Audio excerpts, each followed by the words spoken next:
Well, good morning. How we doing, guys? Yeah, it's about how I entered the airport so my sisters and mom could see my nice new shirt when we went on a little family vacation. Let them read it, say, hey, how we doing? And then pretty soon they see, Mom likes me best. My sisters look at each other and like, you've got to be kidding me. I'd like to say that was the birth of our fun sibling rivalry that we've had over the years. That was a number of years ago.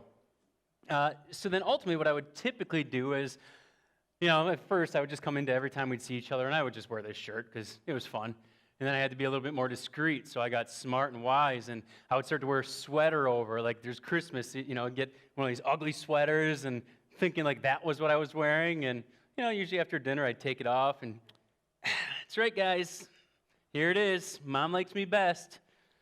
And so my sisters then started a tag team and decided they were going to get me back a little bit. And so the following Christmas, when I exposed my shirt, as I still had done many times before, they had done the same. And so they had some shirts made up in festive colors that say, Mom only tells you that because you were in an accident. Yeah, game on, ladies. Bring it on. So throughout the years, we've had a lot of back and forths. One of those Christmases, we invited Grandma and Grandpa to come with us to get our picture with Santa and Mrs. Claus. And so I took that picture, and I got it made into Christmas cards that I sent my sisters from my mom. So they received these thinking, did Mom actually send these out to everybody? Didn't take them long before they connected the dots and realized somebody may have got a little creative that year.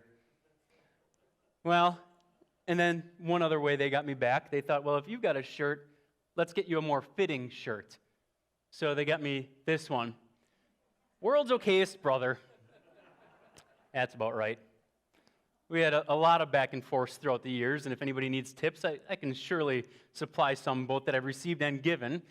But most recently, I'd say I've currently got the belt. So over Mother's Day, we usually, pool together. We get them one gift. It's from the three of us. We get Mom something. And so I went over and took a picture and sent them a picture so that way they could see the flowers that we got Mom. It didn't take them long to say, well, what's that coffee mug? And so they kind of blew it up, and here's what they see. If at first you don't succeed, try again. Happy Mother's Day. Love, your third born. To which the response in text was a little bit of a group chat going, oh, don't worry, your time's coming, little brother. This isn't the end of it. So our fun sibling rivalry continues. It is a lot of fun. But not all sibling rivalries are fun. Some of them are actually tense and can be more on the mean side, or an actual rivalry where there's a constant one-upping. And so as we've been going through this series of this picture-perfect family, we've been with Abraham and Sarah through their ups and downs and their journeys of testing faith and faith, and through the many years that they were praying for a child. And finally that miracle comes forth and God answers a prayer, and there's Isaac. And today we're going to follow Isaac's line of family and see these twins that are a bit of the epitome of a sibling rivalry, and may even be a sibling rivalry gone bad. So a little background on the story as we'll enter into Genesis 25, and starting with verse 19, we find out that Isaac and Rebekah, like Isaac's parents, had a hard time conceiving. They spent 20 years without being able to get pregnant. And our text tells us that Isaac then prayed for his wife. And now some translations will say prayed with his wife. And so before we get into the actual conversation today and what I want to bring out, I want to pause there and just talk to the husbands and say, I think we should be doing both on a regular basis. We should be praying for our wives, and as Isaac says too, we should be praying with our wives. Let's take their example. And we find out that God answers that prayer in this text, because shortly after, Rebekah conceives. And now I'm thinking, she's pregnant for the first time. This has to be a whirlwind. Like, what am I feeling? What is this? Are these flutters? Is baby moving? Is it gas bubbles? What's going on in here? And at some point, she starts to have to wrestle with, I don't think this is normal. I haven't gone through this before, but something's not right in here. And so she goes to the Lord and says, what's going on? I get this sense that something's wrong. And so God answers her prayer and says, you have 2 nations within your belly. You have 2 nations in your womb. Twins are going to be born.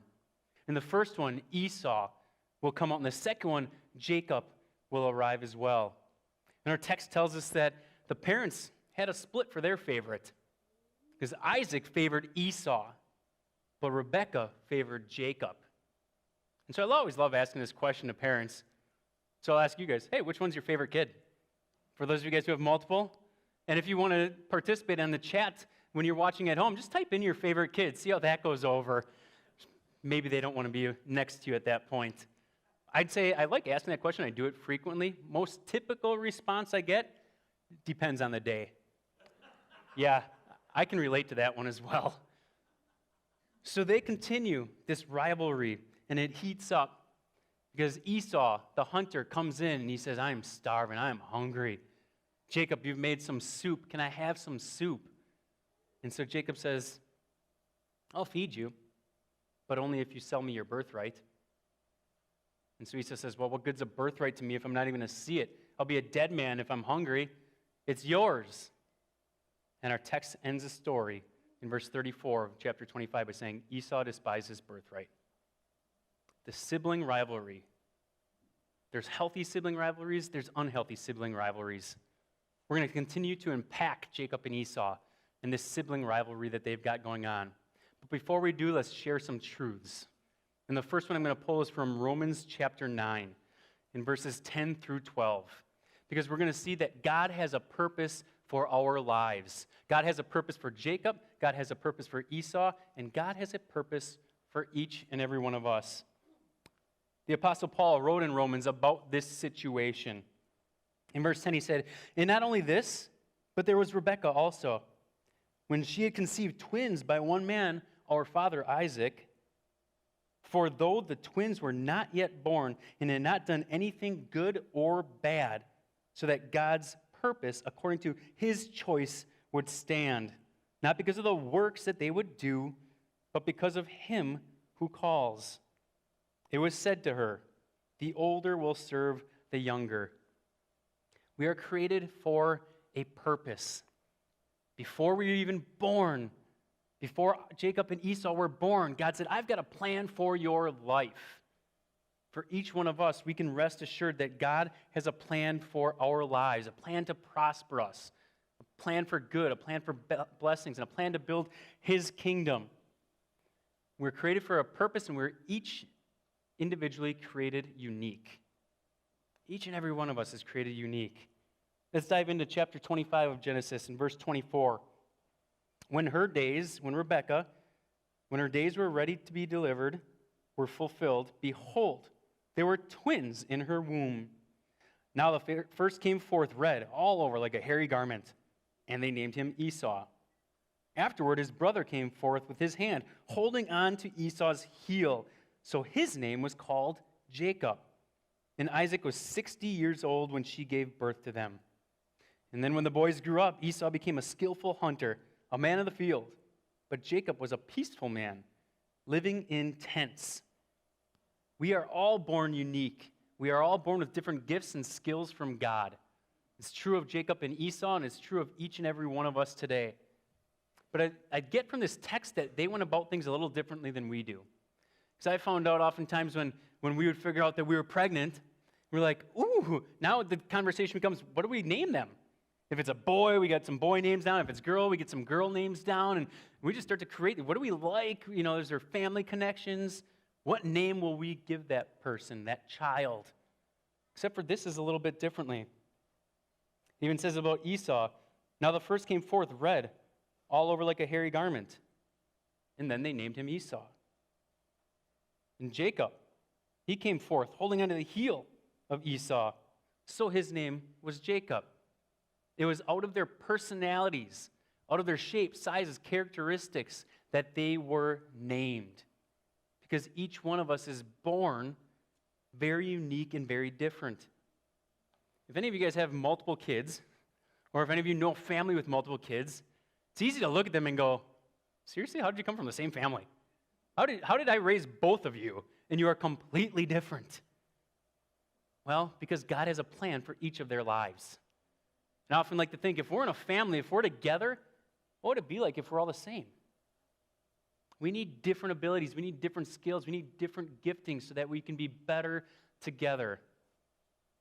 And in other spots, in Psalm 139:13, we were told that God knit each and every one of us in our mother's womb. So we get this picture of somebody knitting something who gets to decide how big, what it's going to be used for, the colors it's used, what it's going to look like. And that's God who does that with each of us before we're even born. And then Isaiah 64:8 gives us this imagery of God as a potter.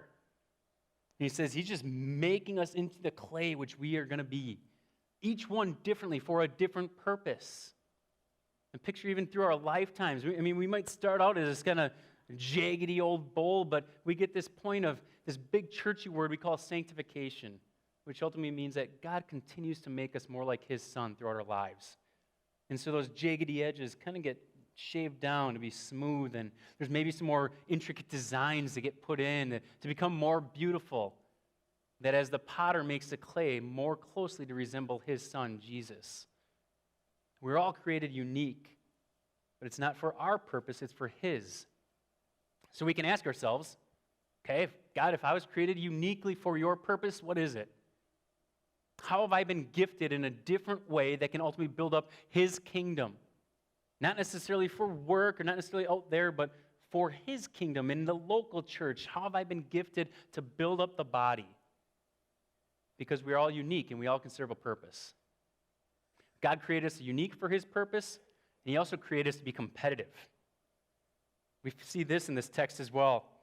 In verse 22, but the children struggled together within her. Before they were even born, they were at odds with each other. And so Rebecca says, if it is so, why then am I this way? So she went to inquire of the Lord. And the Lord said to her, 2 nations are in your womb, and 2 peoples will be separated from your body. 1 people shall be stronger than the other, and the older shall serve the younger. They're fighting together. They're competitive against one another, which ultimately, these 2 nations that come about, Esau is the father of the Edomites. And we get Jacob, who's going to lead the Israelites. These are 2 nations that are going to tip the scales, and one will be stronger than the other. So God's telling you, yeah, you have a battle within you. There's 2 different ways to look at competition. Even if we're born competitive, competition can be healthy and competition can be unhealthy. See, in healthy competition, we build one another up. We realize we're on the same team. We're going to encourage each other. We're going to try to make one another better. But in an unhealthy competition, we're going to try and put them down. We're going to try to get above them in any way, shape, or form. We're going to see our friends as foes. We're going to see allies as enemies. We can ultimately see our teammates as being crosstown rivals if we're using unhealthy competition. Now, I think of our football team that we love so dearly up to the north of us, the Packers, and they had some controversy when the draft came around last year because they drafted a quarterback. And so I thought, whoa, what's that quarterback room going to be like? There's 3 or 4 of them going through training camp. I wonder how they're dealing with things. There's a competition, but which way is it going to go? So are these guys going to ultimately be, sitting back, and are they watching each other in practice and going, all right, I hope you airmail that one. I hope you toss that one over. I hope you're all over the place, erratic. Now maybe you can get hurt so then I can get my shot. Or are they going to be sitting back and somebody makes a good throw and they're the first ones cheering them on? Like, yeah, you got that one, sweet. Now it's my turn to see if I can do that. And where there's got a room where they're just encouraging one another and making them all better. Because when they're all better, the team is better. Compared to an unhealthy competition where, I want that spot. I'm going to do whatever I can to take over for you. I'm better than that. So I got to show it one way or another. Are we competing against one another, or are we competing with one another? Ephesians 6:12 gives us a highlight into how we should view competition. because it tells us that our competition is not in this world. Our competition is not flesh and blood. Our competition is not one another. Our competition is evil. We are all on the same team. Yet sometimes we don't act that way, and sometimes we don't feel that way. Because we have a problem with viewing competition. And our tendency is to fight rather than unite. And so as we look at these sibling pairs, we're going to look at both ways that each of them fought. And we can tend to be that way too. Sometimes we fight like Jacob. Jacob fought in chapter 25, verse 29. When Jacob had cooked stew, Esau came in from the field, and he was famished. Esau said to Jacob, "Please, let me have a swallow of that red stuff there, for I am famished." Therefore, his name was called Edom. But Jacob said, "First, sell me your birthright." Esau said, "Behold, I'm about to die. So what use then is the birthright to me?" Jacob saw an opportunity to take advantage of his brother when he was weak. Jacob used manipulation. Jacob is a con man. Jacob was in unhealthy competition. He was looking to get ahead, and he did not care which way he could possibly get ahead. He just wanted that birthright. Because at that point, a birthright was going to be traveling on from one generation to the next to the firstborn son. And it meant something. That birthright meant that he was going to get double the inheritance, meaning I get much more stuff if I have that birthright. It meant I am the leader of the household, and not just his immediate household, but of the family, the aunts, the uncles, the cousin. It gets passed down. Now that he's like, I'm the spiritual leader. So there's a lot on the line, and Jacob wanted it. And he wasn't going to stop at anything to get it. It's not how we should treat somebody when they're down. You know, when I was going through our pictures, and I showed that one earlier of my sister and I, it brought me back to understanding something.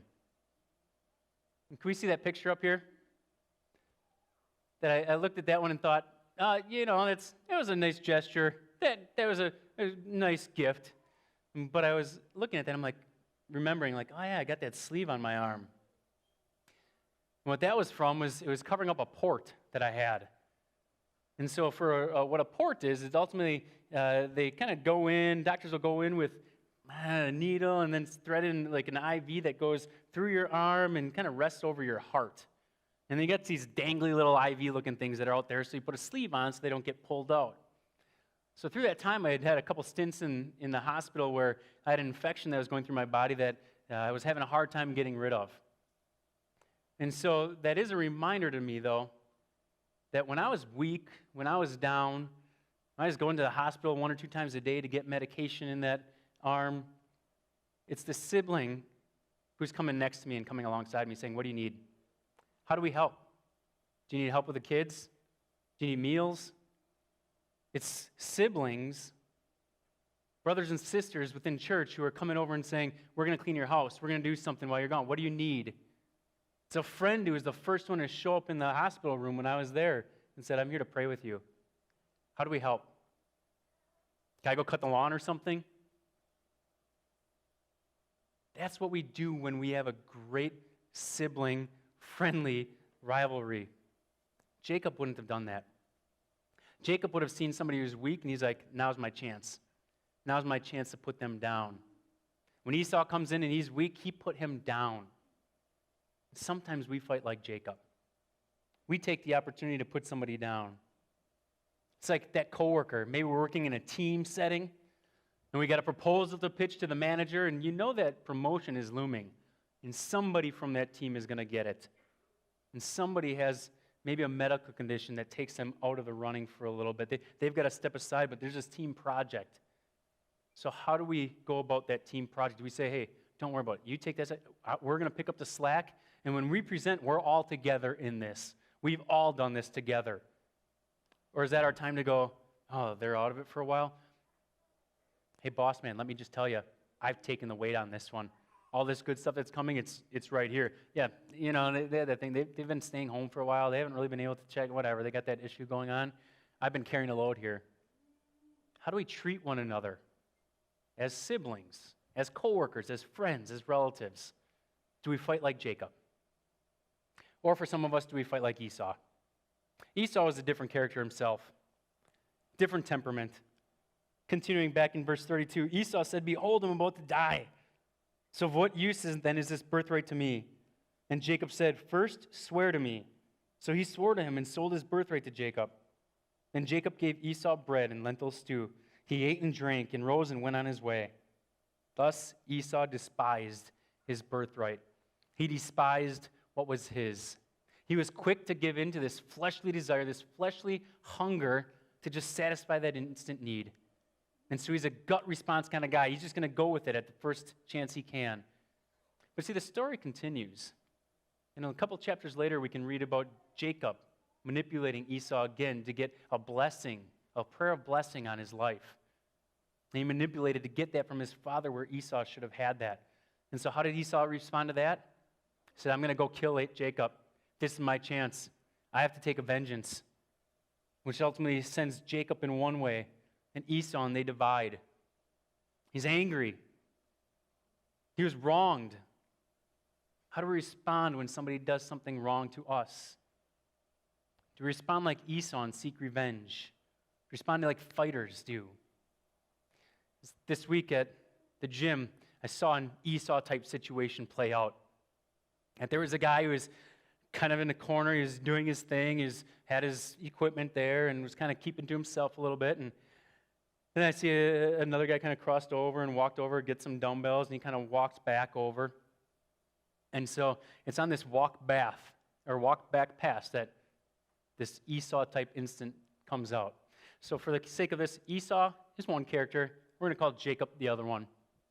So as Jacob returns and walking kind of past Esau all of a sudden says, "Hey, you know that thing works if you actually cover your nose and mouth, right?" See, Jacob was a bit of a nose shower with a mask. And so it was down. It was a saggy thing. And so I think it caught Jacob off guard, and he kind of looks back. He's like, "You're talking to me," kind of thing? And I think he just kind of slowed down and looked and didn't really say anything at that point, and he kind of takes a couple more steps slower. Esau says, "Yeah, that thing actually works if you cover your face." And so Jacob looks back, and I'm kind of sitting here like, "Get your popcorn ready. This could be entertaining." And Jacob says, "Yeah, if you believe they actually work." Turns around and starts going again. And so Esau doesn't let it go. He's over here, and then he says, "Well, yeah, they do. And if you can't figure that out, and if you can't wear one, then stay away from me. Here's my space." He starts going like, he's getting out there and taking steps and say, "This is my space. I'm all over here. You stay away from me then if you can't figure it out." I'm like, ooh, how's Jacob going to respond? And so Jacob just kind of looked back and said, "Okay," and kept walking. I'm sitting there like, whoa, that could have went a couple different ways. Because I thought, okay, if Esau meets Esau, we might have been rumbling. Like if Esau meets Esau there and you get anger with anger and quick temper with quick temper, that could have gotten ugly. Or if Esau decided to maybe respond or start differently, instead of snapping instantly and feeling vengeful for what he had done to him by not wearing his mask over his nose. I wonder if he had said, "Hey, excuse me, I'm just uncomfortable without people having face masks on. I would just ask that if you're not going to do that, would you please just kind of give me my space? It would help me out, help me feel a little bit more comfortable here." I wonder how that conversation would have went, if it could have went a little bit differently. Sometimes, though, we are like Esau, and we chose to fight instead of have conversations. And sometimes we're like Jacob. We choose manipulation as well. So we all have good and we all have bad. Jacob's best, man, he knows his way around the kitchen. It says he's patient. He's kind. He's a family man, loves mom, loves the Lord. But at his worst, he's manipulative. He's a con man. He's willing to grab power and control whenever he can. And Esau, he's a skilled hunter. Seems like he's a strong guy, courageous. Maybe a protector, somebody I want on my team. Except for at his worst, he's quick-tempered. He's going to make rash decisions and not really think through anything. He's going to leave a mess in his path. We are like the same thing. We've got our good qualities, we've got our bad qualities. When we're at our best, it's a good thing. When we're at our worst, it may not be a good thing. So how do we move more towards the good? How do we move away from competing against one another and starting to see things as a benefit when we work together? So like I look at Jacob and Esau and I wonder, if they just thought, you're different than me, and instead of saying, that's a bad thing and I need to overcome and be in charge of you, they said, you've got abilities that I don't. How can we come together and really be a dynamic team? I wonder what they could have accomplished. I wonder what we can accomplish. Instead of looking at everybody's differences as a bad thing, if we come together and say, what can we do when we're a team? We have to understand first that we are better together than we are apart. We're better together. We can value each other's differences. We're going to look at verses 27 and 28, and let me make a suggestion here. I'm going to read these, and there's a couple times the word but is used. And I wonder what it would do to this dynamic if and was there instead. Because but is a comparison word, and brings us together. Verse 27, when the boys grew up, Esau became a skillful hunter, a man of the field. But Jacob was a peaceful man, living in tents. That but all of a sudden seems like there's a comparison there. And these two are different. And one is better than the other. And we're going to see that because one is better than the other for different people, the parents decide to latch on to a different kid. Now, Isaac loved Esau because he had a taste for game, but Rebekah loved Jacob. And I wonder what would happen if we would put an and there. I wonder how the dynamics in that home and the dynamics of those boys would have shifted if instead of the but, there was an and if it read something like, now Isaac loved Esau because he had a taste for game, and he loved Jacob because he could cook the game. How would things change instead of seeing it as a comparison to being a good thing? That they're on each other's team and that we love despite differences. If we stop before the but, we honor people. But if we put the but in there, we negate everything we've said before them. So as an example, what if I'm looking for a carpenter at home? What if I've got a project? And I ask somebody, hey, give me a recommendation. What do you know about this person? They say, oh yeah, does good work, but? What do you mean, but? What comes next? It doesn't always show up on time. Oh, yeah, it does great work, but really came in at a higher price than we told it. Ooh. Yeah, it does great work, but not really trustworthy. Anything that we put after the but is going to completely negate what comes before it. Hey, tell me about your friend. Oh, super compassionate, caring, generous individual. But what's going to come after the but that's going to honor somebody? Do we look for the and in people, or do we look for the but in people? So there's two ways that I think we can continue to grow together and understanding that we're better together that I'm going to offer today. It comes by one thing, is saying, let's think the best of people.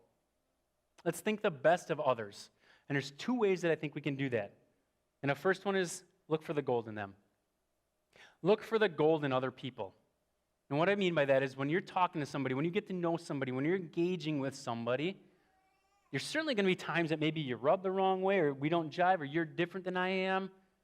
Sometimes we have the tendency to focus on the differences. Where's the gold in them? Find the talent in them. Find the gift in them. Find out that they're kind, or find out that they're compassionate, or find out that they're generous. Find out that where they serve. Find out the gold in that person. Because everybody's got good and bad. Which one are we going to focus on? And when we become treasure hunters, when we look for the gold in people, I'd say then go to step 2. In step 2, let's tell them about it. Let's honor that person. Let's show gratitude. Let's show thankfulness. Let's tell them about the good that you see in them. When we're getting our coffee from our local shop, I wonder what it would be like just to look at that person who's just extra kind, extra caring, extra patient, or whatever, and you say, you know what? I mean, you bring a smile. You're kind when you do this. I mean, it's not just your job, it's who you are. You are a kind, caring person. Thanks for doing that. You brought kindness to my life today by being who you are. How do we find the gold in somebody? And then how do we call them out for it? This reminds me of a teacher that I watched on a TED Talk years ago when I was in education. Her name is Rita Pearson. And Rita talked about being an educator for 40 years. And so she gave an example of being in this elementary classroom. And she said, going in, I knew this group was going to be tough. This group of kids, they're low academically. They're from a poor side of town. They don't have a lot. They struggle. And so the first day, the kids come in, and she's like, I'm going to try something. I'm going to do something a little different. So she said, kids, I got something to tell you. They have put the best students with the best teacher this year. I said, what? Are you serious? Are you for real, Mrs. Pearson? And she said, you bet. I'm the best teacher. You're all the best students. They put us together so that we could set the example for the rest of the classes in this school. I'm like, really? Yep, so now here's what we got to do. And she said, when I tell them, we got to go down the hallway, but we're not talking in the hallway, we're not wandering in the hallway. I said, we are strutting in the hallway because we are the best. So you keep your heads up, you keep your chins up, and you start your strut because everybody's going to take notice of the best class in town. Wow. I said, you know what else I did? A lot of these kids didn't believe in themselves. A lot of these kids haven't had a lot of positives in their life. So every morning we taught them how to say something, and they'd repeat it. Said, I am somebody. And when I leave, I'm going to be a better somebody because I'm strong and I'm courageous and I'm powerful. And the list of adjectives continued. And said, you know what happens when you tell somebody enough that they're strong and courageous and powerful and they are somebody? Pretty soon they start to believe it. Kids believe it. Adults believe it too. She handed out a quiz one day. There's 20 questions. She said she handed one back to a little guy, put on the top of it, +2 with a big smiley face, and gave it to him. She looked at it, kind of confused, looks up and says, isn't this an F? And she said, yes, it is. Then why you got a smiley face on it? You didn't get them all wrong. You got 2 of them right. And you know what that tells me? You're learning something. And when we teach it again and when you retest, aren't you going to get some more right?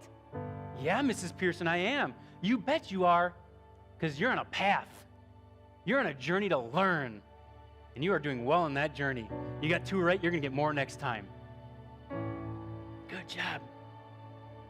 So do we look at other people and do we look at the 2? Or do we see the 18? How are we going to view one another? Are we going to search for gold and look at them and call out the +2 and say, way to go? Or are we going to focus on a -18 and say, that's an F? God has given each and every one of us a purpose. We are all created uniquely so we can glorify and honor Him and build His kingdom. And there's no doubt that we can do that better when we are together. Heavenly Father, we thank you that you give us one another. And we can understand humbly that we're not perfect and we're not gifted in every way. But when we come together, and it's a perfect picture of how you want this church to be. Father, we thank you that you've gifted each and every one of us. And Holy Spirit, I ask you to help to reveal to each of us what that purpose is and help us to love you well and glorify you. We pray this all in Jesus' name. Amen. Stand and sing together.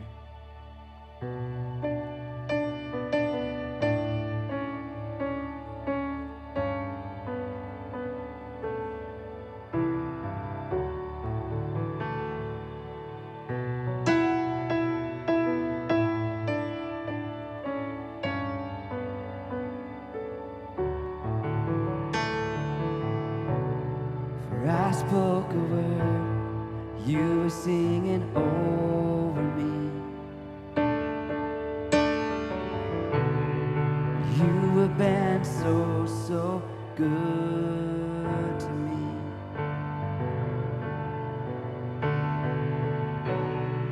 For I took a breath, you breathe your life in me.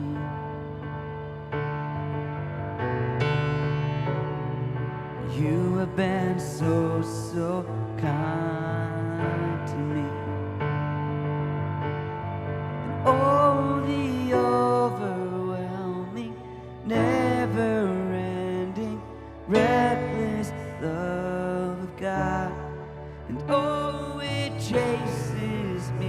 down fights till I found leaves the 99. I couldn't earn it, and I don't deserve it. Still, you give yourself away.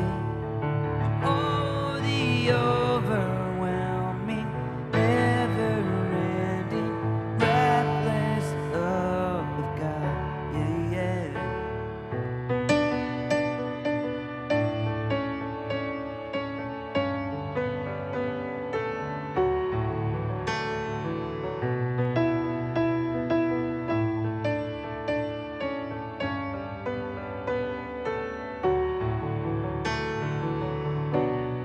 When I was your foe, still your love fought for me. You have been so, so good to me. When I felt no worth, you paid it all for me. You have been so, so kind to me. Oh, the overwhelming, never-ending, reckless love of God. And oh, it chases me down, fights till I'm found, leaves the 99. And I couldn't earn it, and I don't deserve it. Still, you give yourself away. Oh, the overwhelming, never-ending, reckless love of God. There's no shadow you won't light up, mountain you won't climb up, coming after.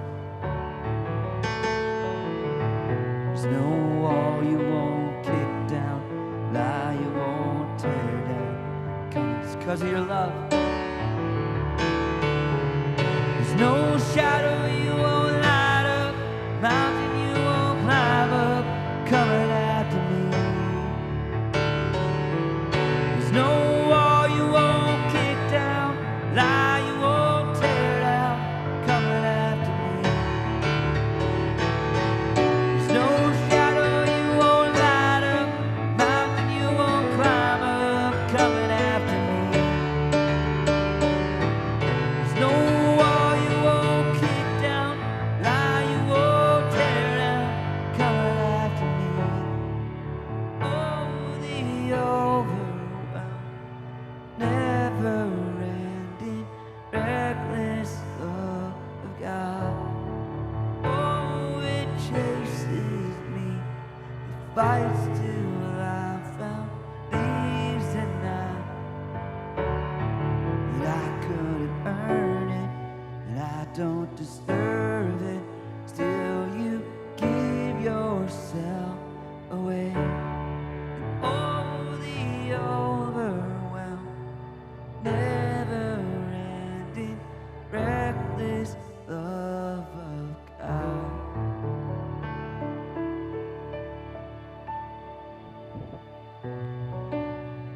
Well, one of our big goals here is to build families of faith here in the Faith Fam. And one of the tools that we can use, our kids will be getting one of these booklets. It's a study guide. It's a phenomenal tool. We've loved using it over the last month or two. And so I'd like to encourage you guys, this can be a priority each night. Sit down with your kids, whether it's your favorite one or just the rest of them too, all of them included, and go through this Bible study time together.